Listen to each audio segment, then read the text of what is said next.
Nintendo recently, they took down these ROM sites that had kind of a list of like all their Nintendo games. And ROM sites, if you really think about it, were kind of the way that people would kind of preserve older games that were kind of forgotten. A lot of developers, or they've made so many games, especially during the NES era and the Atari era, where not a lot of people are going to remember them. And these ROM sites kind of give people the privilege to play those games that were lost in the past. And now the topic is kind of rising that should we have, or should there be a kind of a preservation committee or whatever that's official that preserves video games?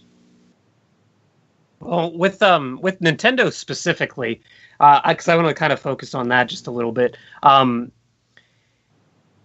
Let's say, I mean, legally, Nintendo has every right to do what they're doing. But the fact of the matter is unless Nintendo plans to monetize this somehow and put it back out there, there is no fucking point to them taking down ROM sites at all. And Nintendo gets into this a lot where they just make decisions where you're like, what are you doing? Like, I kind of liken to it like people playing catch. And then they set their ball down and they walk away. And then some other kid comes along and picks up the ball and starts playing with it. That would be like Nintendo coming by and go, no, you can't play with that ball. That's ours. Even though we're not playing with it anymore, we're going to let the air out of it so you can't play with it. That's essentially what they're doing.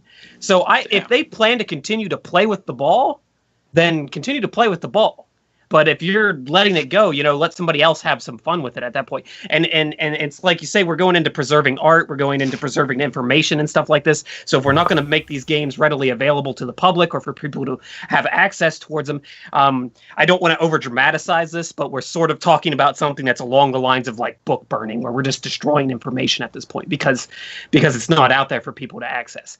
Again, Nintendo legally has every right to do what they're doing, and if they plan on doing something with these IPs, or they plan on doing something with these series that, hell, Nintendo's got a back catalog that they refuse to put out, or they're taking their time with, especially with like GameCube and even N64 stuff like that, where we're just not getting any of it, and they're just kind of holding it to themselves.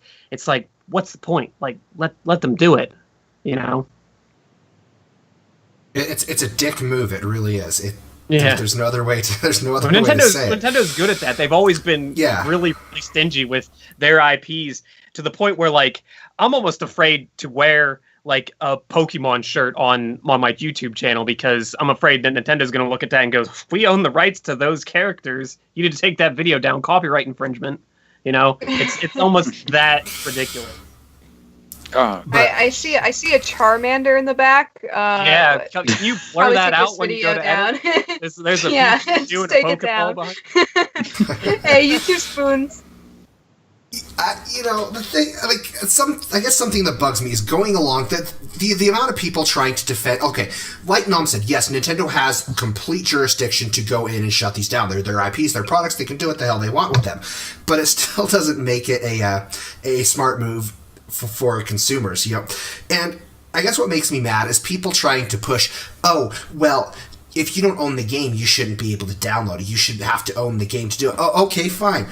Let's talk about the retro gaming retro gaming people buying games. Nintendo ain't receiving jack shit for these games to begin with, so that argument's completely invalidated anyways. What's the difference between me going out to a thrift shop, finding an SNES game, purchasing that, going home, playing it on my SNES console, versus me just downloading an emulator and playing the game that I downloaded from the internet?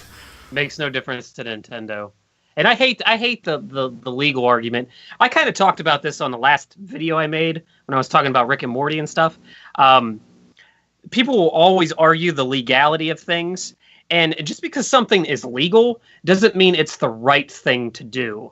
And I think that really shows through with this. Yes, Nintendo has the right to do what they're doing. I'm not going to disagree with that whatsoever. They can do it if they want to do it. But like you said, it's a dick move for them to do it. And if they want to continue to have a happy consumer base, then maybe they should, play more to the consumer in that situation. Well, I feel like they should be proud that these games are so old and people are still out there wanting to play them and wanting to explore them. And it kind of ruins the chances for people who are growing up and they have an interest in video games and they want to see older games and they want to learn about older games. How can they do that? I think they should be proud that people are still playing their games, their older games, and are still remembering them. I mean, that's a legacy, and that's kick ass. I mean, honestly, and they took that away, so that's kind of it's kind of weird to me.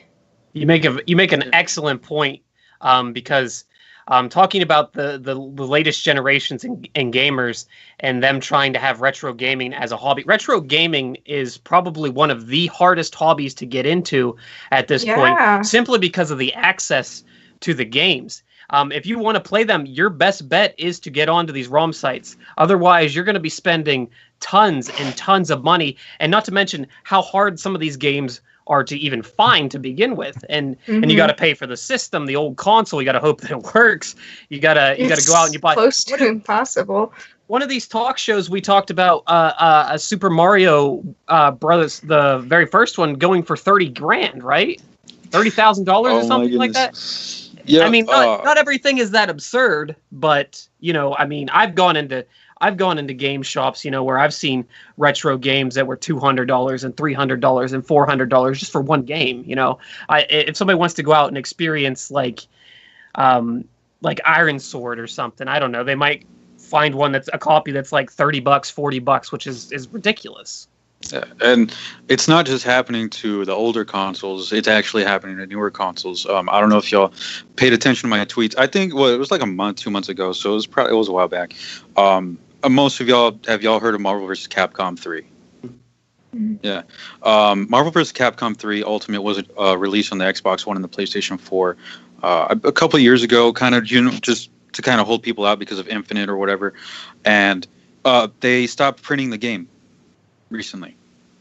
I didn't know about it, but I had always seen the game on store shelves, and I'm like, you know what? I'm going to buy that game one day.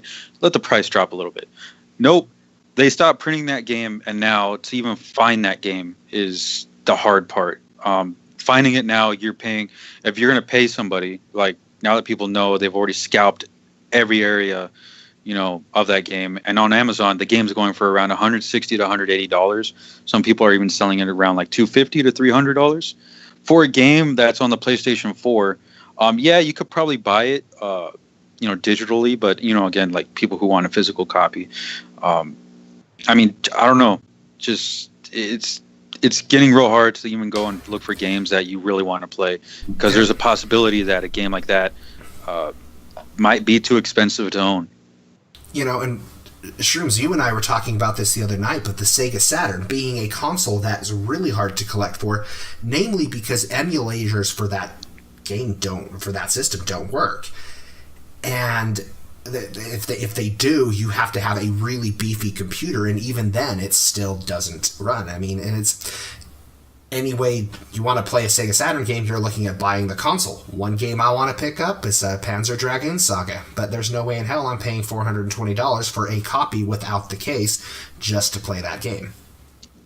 Yeah, that's without the case. If you find one with the case, you're looking around like $1,400 to $2,000, depending on the shape, and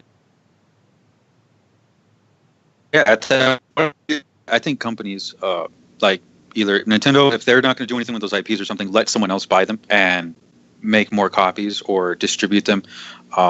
Or I'm hoping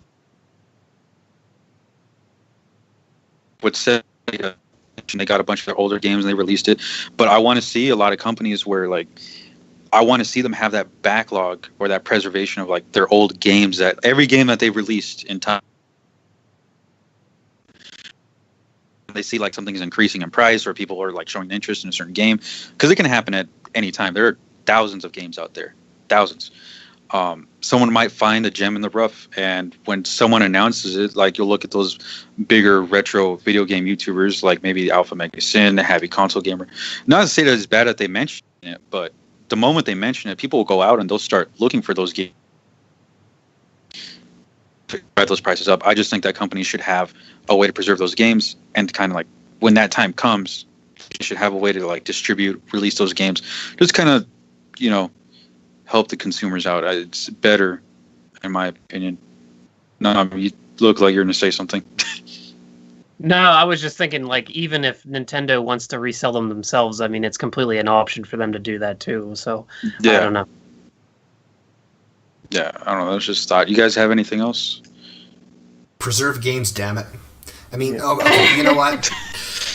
Scott Pilgrim versus the World, a game that's gone. We're never going to be able to get that game again. So, you know, something needs to be done to make it so these games are readily, you know, available to play, so we can share them with our kids, you know. And I would make an argument at some point that this is also why Let's Play channels are so important, because as long as YouTube's up, as long as that platform's up, anybody can go and watch a Let's Play of a game and see what it was all about.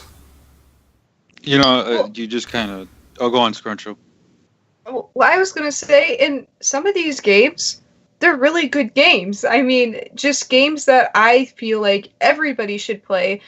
I mean, this isn't technically a retro game, but Jak and Daxter on PS2. That game is amazing. It is one of my favorite games ever, and I know there are emulators out there for PS2s and Jak and Daxter and whatnot, but I'm afraid that one day I will not be able to get access to this game unless you have an original copy, an original system. But games like that, to where I can't think of another game that's exactly like Jak and Daxter that I've enjoyed exactly like Jak and Daxter. I mean, I played that game over and over again so many times, and it's such a good game in my opinion.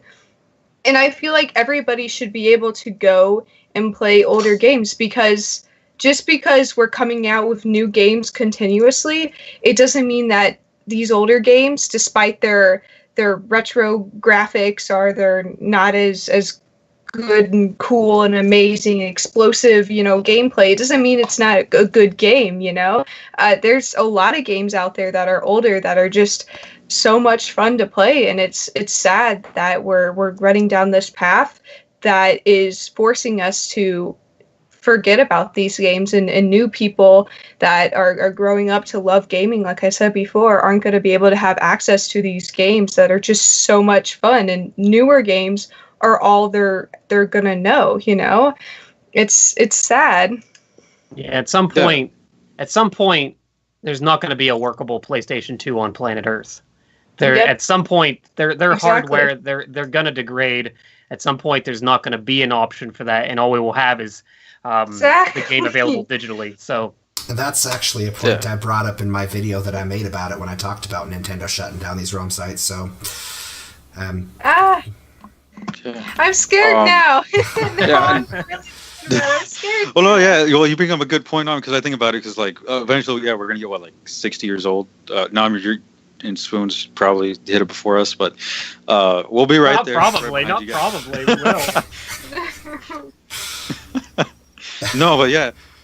Think about it. By the time we hit 60 or something, there might not be a workable like original NES. A Sega Saturn might not even be around, like, or just to find parts for those games. There are games. There's been times where I've gone and like. There was one time I went to GameStop. I'll never forget. I went and I asked for Napoleon Dynamite. It's a video game on the PSP, and it was released. Knew the game Napoleon Dynamite had a video game. I just wanted the game because I was a fanatic. I'm still a fanatic of the film. It's like one of my favorite films of all time. And I was thinking like, you know what? I need to have the game. Like that, you can't like the film and not have the game. So I went looking for it, and people at GameStop looked on the computers. They're like, no, the game doesn't exist. You guys probably saw, you know, the movie version or whatever on the PSP because you had that. And I was just like, no, the game exists. I know I saw it one time on a shelf in a clearance rack at Target. And sure enough, I think it was like a year ago or 2 years ago, I was walking, I think it was at an old retro store. It was like, you know, swap meet stores where they set up. Sure enough, Napoleon Dynamite right there, $7. I was just like, so I picked it up, but I'm scared because that we're going to get to the point where we're going to mention games like Scott Pilgrim or Castle Crashers, maybe Shank 2 if you guys played on the Xbox 360, or Angus Wing. You're not going to know what that is because the game's not around anymore. Yeah. The only copy you're going to have is on your Xbox, and if your Xbox fries, or maybe PT, Silent Hills. You can't play that anymore because unless you have a PlayStation with it that has the game. Fun fact. I live about an hour away from where Napoleon Dynamite was filmed, and just let me say, no, we don't act like that here in Idaho. Man. Tina, eat the food. That's disappointing. You crushed my dreams. I was going to go out there. Tina, you fat lard, come get your dinner. But, I mean, it's sad, but hopefully, like I said, I'm hoping that they find a way to do this, because we're starting to see it a lot now, where games are kind of being forgotten.